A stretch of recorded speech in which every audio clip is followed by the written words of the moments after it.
വിവിധ ആവശ്യങ്ങൾ ഉന്നയിച്ച ജില്ലാ സഹകരണ ജനാധിപത്യ വേദിയുടെ ആഭിമുഖ്യത്തിൽ സഹകാരികൾ പാലക്കാട് ജോയിന്റ് രജിസ്ട്രാർ ഓഫീസിന് മുന്നിൽ ധർണ നടത്തി.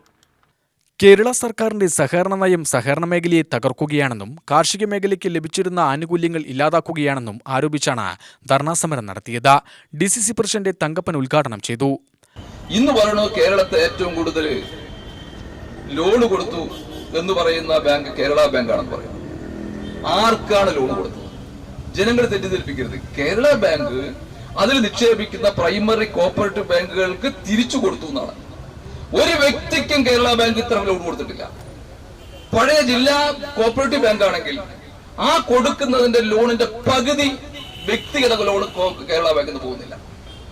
അത് മാത്രമല്ല, ഇപ്പൊ നിക്ഷേപിച്ചുള്ള പ്രൈമറി കോപ്പറേറ്റീവ് ബാങ്കിന് പൈസ വിഡ്രോ ചെയ്യണമെങ്കിൽ നിശ്ചിത തുകയ്ക്ക് അപ്പുറം വിഡ്രോ ചെയ്യാൻ പറ്റില്ല.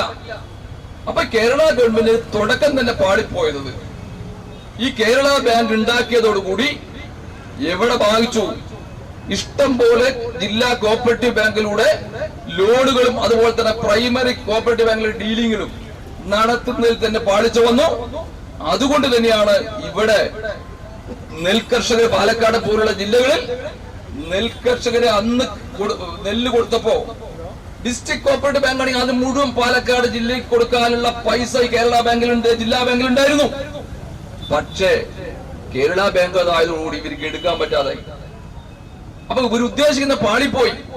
ഇതിന്റെ ബന്ധപ്പെട്ട അധികാരിയോട് ഞങ്ങൾ സംസാരിച്ചപ്പോ ഇവിടുത്തെ പ്രതിനിധിയായിട്ടുള്ള പ്രഭാകരൻ വരെ പോയപ്പോ പറഞ്ഞത് വാക്ക് നിങ്ങൾക്ക് അറിയാം, ഞങ്ങൾ ചായ കുടിക്കുക തിരിച്ചു വരിക എന്നല്ലാതെ ഒന്നും അതിൽ നടക്കുന്നില്ല. വേദി ജില്ലാ പ്രസിഡന്റ് C. ചന്ദ്രൻ അധ്യക്ഷനായി. KPCC secretary P. Harigovindan, DCC സെക്രട്ടറിമാരായ V. രാമചന്ദ്രൻ, C. ബാലൻ, KC പ്രീത്, തനികാചലം, KG എൽദോ, അഷറഫ് എന്നിവർ പ്രസംഗിച്ചു.